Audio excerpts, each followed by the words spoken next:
Hey everyone, and welcome back to the channel.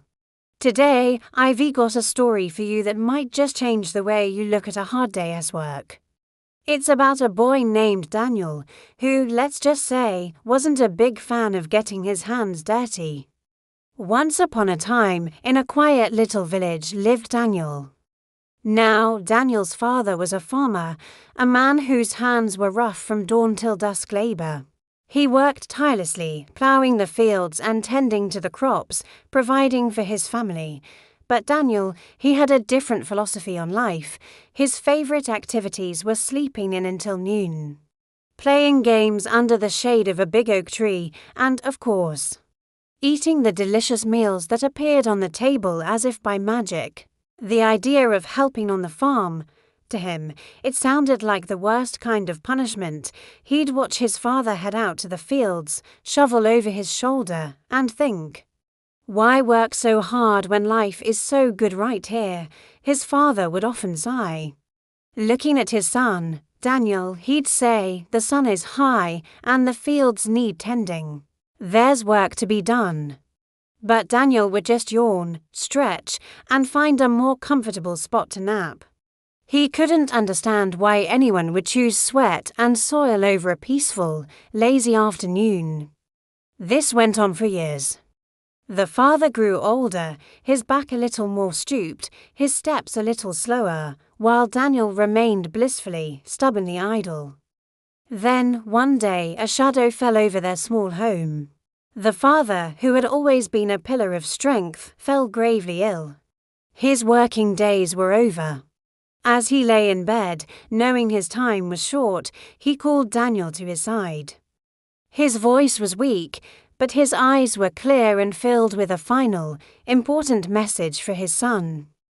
"Daniel," he whispered, his hand gripping his son's. "Listen closely. I have a secret to tell you." Daniel leaned in, his heart pounding with a mix of sadness and curiosity. "What is it, father?" "My son," the old man continued, "I have left you a great treasure. I buried it deep within our field. It's all there, waiting for you. All you have to do is dig for it, and you will find everything you could ever need." With those final words, the old farmer closed his eyes and passed away peacefully. After the initial grief subsided, Daniel's mind kept returning to his father's last words, "A treasure, a great treasure." His eyes lit up with excitement. He imagined chests overflowing with gold coins, sparkling jewels, and riches beyond his wildest dreams. No more worries. He could live the rest of his life in absolute ease, never having to work a single day. The thought filled him with a new, unfamiliar energy. The very next morning, before the sun had even fully risen, Daniel was up. He grabbed the sturdiest shovel he could find from the shed, a tool he had never willingly touched before, and marched out to the field. He looked at the vast expanse of land and thought, "Somewhere in here is my fortune." He plunged the shovel into the earth and began to dig. He dug with a frenzy, turning over clumps of soil, his eyes scanning every inch for a sign of a buried chest. He dug from one end of the field to the other, creating long, deep furrows. Morning turned to afternoon, and afternoon faded into evening. The sun beat down on his back, sweat dripped from his brow, and his hands, soft and unaccustomed to labor, were soon covered in blisters. He dug and dug, driven by the promise of gold. But he found nothing. No chest, no coins, not even a single, forgotten silver piece. By nightfall, he collapsed in exhaustion, covered in dirt and utterly disappointed.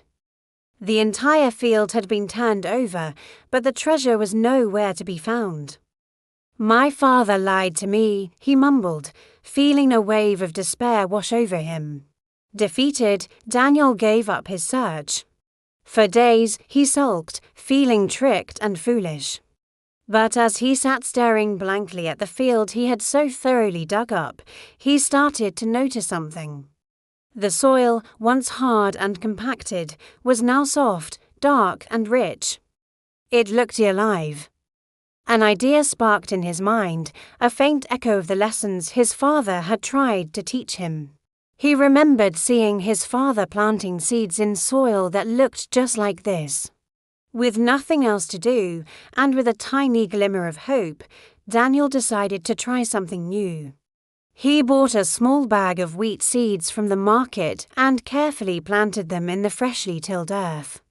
He waited. He watched. And then something miraculous began to happen. Tiny green shoots poked through the soil.